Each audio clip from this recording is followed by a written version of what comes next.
I would say the biggest myth is that there's huge profit margins. Contacts are very expensive. A lot of people are spending upwards of $200 on an order. However, the profit margin for companies like ours is often less than 30%, maybe lower than 20. So it's pretty low because there's a lot of middlemen, Johnson distribution companies, but there's a lot to be done with those profits, and a lot of good can be still used from a small profit margin for sure.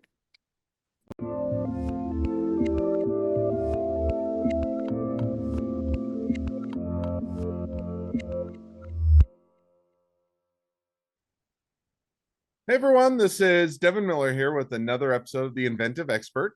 I'm your host, Devin Miller, the serial entrepreneur that's grown several startups into 7 and 8 figure businesses, as well as a founder and CEO of Miller IP Law, where he helps startups and small businesses with their patents and trademarks. If you ever need help with yours, just go to strategymeeting.com, grab some time with us to chat, and we're always here to help. Now, today we've got another great guest on the podcast, Erica Buyalos. And Erica, we're going to be talking about a few different our topics, including niche products and how you might go about creating them as well as entering into the market. And then the different areas of law related to medical devices, which is always an interesting conversation, especially with regards to sales contracts, and also looking a little bit into how you do or how to do your first round of garnering interest or getting interest. So should be some great areas of conversation. With that much as introduction, welcome on the podcast, Erica. Thanks so much for having me. Absolutely excited to have you on. So, well, I just gave a kind of a quick overview of to a few of the topics at hand. But before we dive into those topics, just as a quick reminder to the audience, Erica is on our sister podcast, The Inventive Journey. So if you haven't had a chance to check out our episode there, I definitely encourage you to go do so. But for those that haven't had a chance to check out that episode, at least not yet, take a minute and introduce yourself to the audience. Yeah. Thanks so much. My name's Erica. I started Blue Planet Optics when I was in college with a passion for reducing plastic in my daily routine. I'm a long-term contact lens user. I've been wearing them since I was in middle school and just saw firsthand how much plastic waste there is in the contact lens industry and wanted to see if I could do something about it. And there wasn't very much innovation in the space around plastic waste. So we came in and we have an upcycling program where after you're done with your contact lenses, you can send the plastic packaging back into us and we will get it properly upcycled into new products for you. And then we also donate to an eye care procedure with every box we sell. So we are just trying to make a force for good in the contact lens industry. Awesome. Well, sounds like definitely a great endeavor and a fun journey to have. And so kind of now you touched on that, or kind of give a bit of an introduction as to a little bit as to what brought to where you're at today. One of the things that I would assume, and you can correct me if I'm wrong, is this would be a bit of a, what do you call it, a niche product or niche service? It's certainly a niche industry. Now you can always go back to the cliche term, which is the riches are in the niches, or in other words, hey, if you specialize and you can hone down on a specific area that is unique to you, or you cannot or provide a differentiating feature. It doesn't have to be a huge market. There has to be a market, but it doesn't have to be a huge market. But now there is that balance, because if you have a market and your total size of your customer base is 2 people, probably going to be too hard. And yet if Yeah. you go to be too broad for everybody, then you lose a bit of your differentiating feature. So when you're looking at kind of creating a product or service and entering into an industry, how do you find that balance as to pursuing a niche product? Yeah, that's a great question. I love that phrase, the riches are in the niches. I've never heard that before, so I'm gonna have to use that. I think honestly, the way I look at it is it presents a lot of people will ask me, especially investors, potential investors, they'll ask me about my TAM, my total addressable market. And a lot of investors see it as a smaller total addressable market because only 16% of the population is wearing contact lenses. However, if we are giving the best opportunity for purchase in the contact lens industry, if people can get behind our product, if we appeal to the human, I see that as not only a potential TAM, but also the people who would bring in the TAM. For instance, if you don't wear contact lenses, but maybe your wife does, you could send our page to her if she doesn't come across it herself and say, hey, I think you should buy from here. I like what they're up to. I like what they're doing. And in my experience in the niches, you can also appeal to the human in the bonded experiences. We can talk about what we don't like about wearing contacts, what we do. And it's like a little club. Not everyone's part of it, but we can bond over the experiences we've all had. Yeah, I would say just trying to show the behind the scenes and get people to feel like they're in on the company, the behind the scenes. So now one of the things that you touched on it, you go out, whether, kind of what's your total, people ask what is your total Sure. sizable market, or kind of, or I'm sure there's variations to that question. Is it a big enough market? What is your growth trajectory? Is there enough to support a business on that? When you get those questions, you start to touch on it, but kind of how do you go about answering those questions? In other words, sometimes people will say, hey, well, we've got a great mission. Well, a great mission isn't something you can build a company on its own, isn't something you build a company on, unless there's something that you can then say, we've got a great mission, and here's the market, and here's how we're going to address it, and here's how it's sizable and everything else. And so kind of when you get that question, kind of how do you go about answering that, or how do you go about explaining it? For sure. And I do think it's difficult. Sometimes there's not enough of a profit to make the purpose worth pursuing as a for-profit company. However, with contact lenses, luckily, the industry is growing. So even if we weren't a mission-oriented brand, there's more people buying contact lenses every day. The industry is growing. Screens do contribute to our vision health in some regards. So more people are switching to contact lenses even later in life, whereas previously people might have just stuck with glasses their whole life. So yeah, the industry is growing. So that is something we can appeal to investors with as well if they feel wary about just being a purpose-oriented brand. Luckily, the industry is growing by hundreds of millions in profits every year. Oh, makes sense. And so, Yeah, I mean, and I think that that's, whatever that answer, and I'm sure that answer varies a bit depending on the industry, but, to have that understanding and idea and ability to explain, hey, here is, how we're addressing that. Here's how this niche market is beneficial, and be totally. able to explain that. Now, one of the, switching gears just a little bit, but it kind of goes along with it. Now, yours in the, at least medical or medical adjacent. I don't know, or I don't know how they define exactly medical product, but it interacts with the human body, and you have to have additional or types of regulations or considerations for that. So for people that are looking, and I think that that could be everything from, contacts. It could be sometimes if it's, vitamins, or it is, if it's creams or topical ointment, or something you ingest, or sometimes medical devices. Anytime you get kind of into something that has to do with the body or to do with the health, oftentimes you have a bit more regulations or things to consider. So as you're to getting into the industry, maybe walk us through kind of what were some of those that you encountered, and how do you go about, if you don't have an expertise, and I don't know very many people, unless you are specific, but you get the industry for a while, have that expertise, how do you go about kind of figuring those things out? Totally. So contact lens products, all the products that we sell at Blue Planet Optics are class 2 medical devices. So I would say if you have a client looking into getting into the medical device industry, just figure out what class or classes your products are in and learn everything about it that you can in terms of regulations. The information is widely available because obviously these companies want you to follow the regulations and vice versa. No one wants to get hurt in the process. Everyone wants everyone to be safe.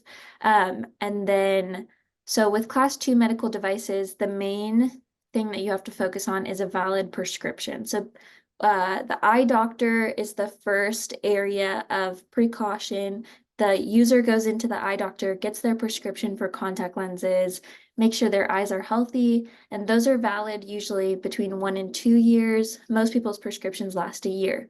So when they turn in their prescription to us, when they purchase contact lenses from us, the first thing we do is check and make sure it's a valid prescription, it's dated correctly, it hasn't expired yet, and that they purchase the correct contact lenses. And the way our website is set up, if there's any user error from either end, refunds can be easily made. So if the prescription isn't valid, we will just refund someone's order and say, hey, go to your eye doctor, come back to us, and we will get you situated. But I would say there's a lot of companies, for instance, the distribution company we use, it took us a year to get certified and go through all the qualifications to make sure that we would sell contact lenses properly. So it wasn't an easy task. It took 12 full months to make sure that I could check a prescription accurately and sell someone one box of contact lenses. So there's a lot of precautions, but I think they're all designed to help people in our industry, as opposed to hurt anyone because, yeah, contacts are tricky. They go in the eye, there can be a lot of error there, but as long as they're used the way they're designed to be used, there's really, really not a ton of danger there.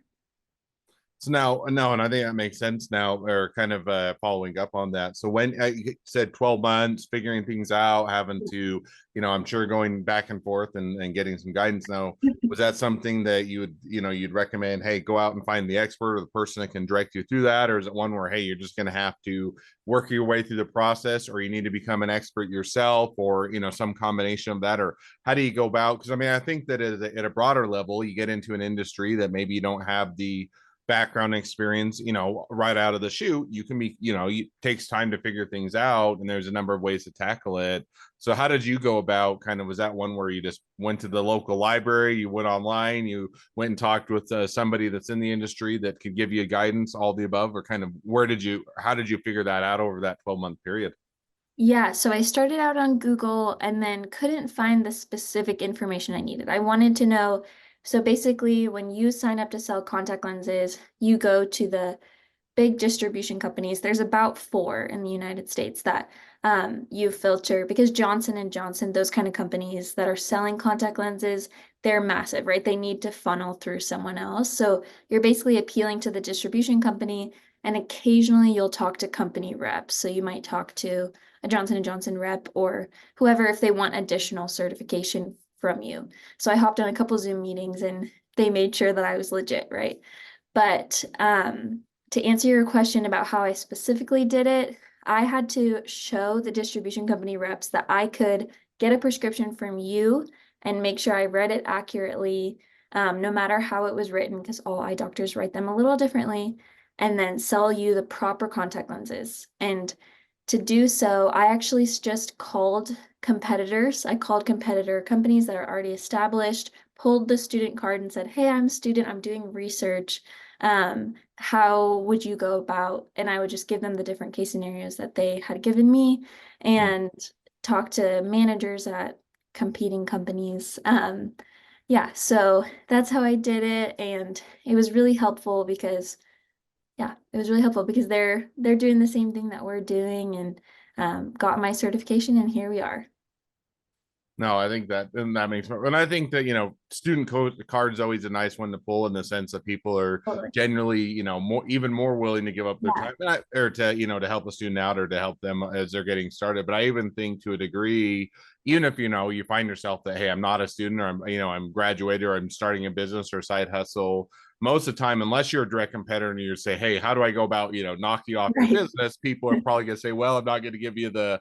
Yeah. the Not walkthrough on how to do that. But if you're saying, hey, here's what I'm trying to do, and I'm looking to, I'm not looking to be a competitor of yours, I'm looking to go to a different area and to serve a different clientele, but I'd love to get your feedback and guidance and any mentorship or information you can provide to help me to, to be successful. Most people are willing to at least give you some of their time and to share that with you. Now, don't take advantage of it. Don't try and, of course. turn into what, say, hey, I'll give you a few minutes to, I'm going to ask you to give, run my business for me, or to have multiple conversations and take a significant amount of time out of your day. But I think there is that balance, and to have that willingness to approach people and to get that feedback, it can definitely help you to get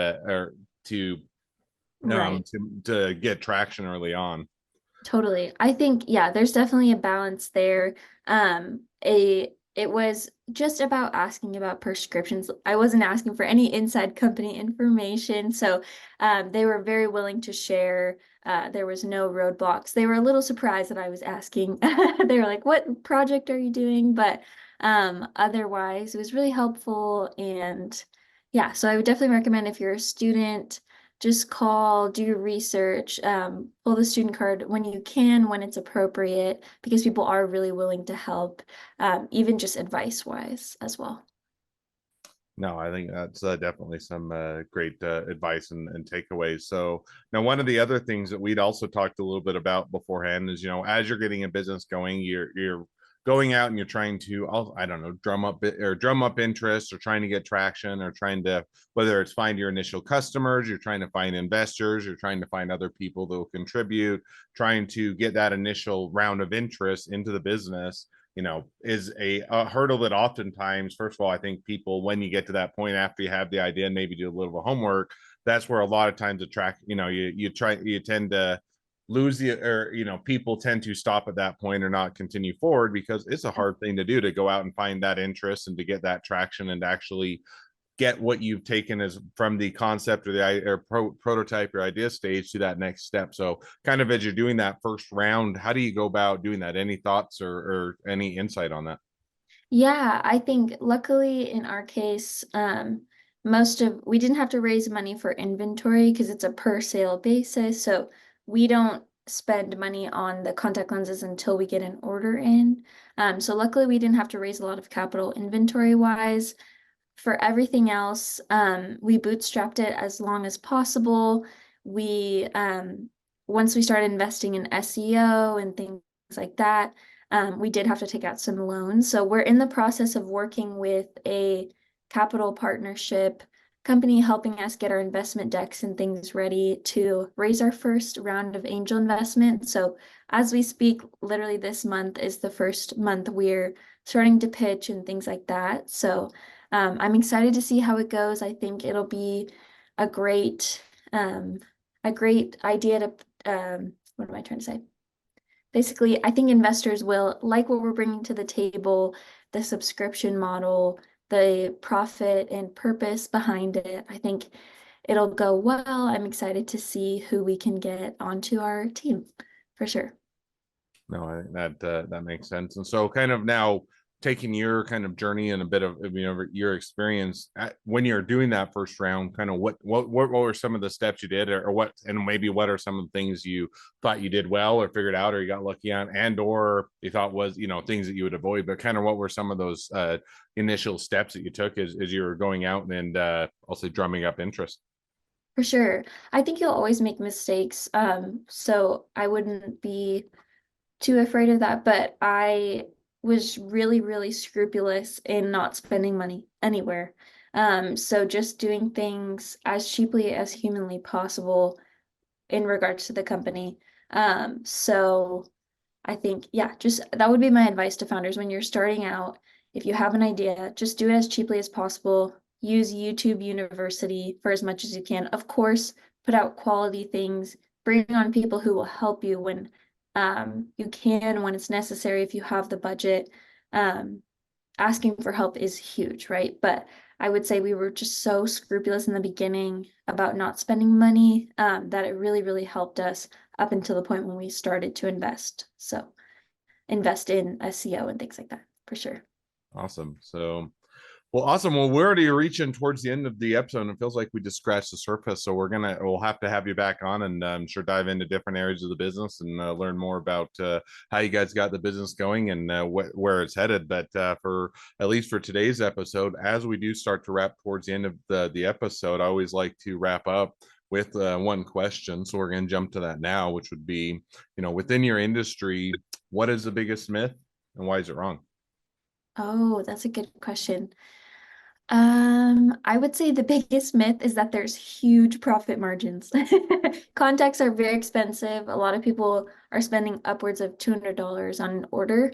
However, the profit margin for companies like ours is often less than 30%, maybe lower than 20. So it's pretty low because there's a lot of middlemen, Johnson distribution companies, but there's a lot to be done with those profits, and a lot of good can be still used from a small profit margin for sure.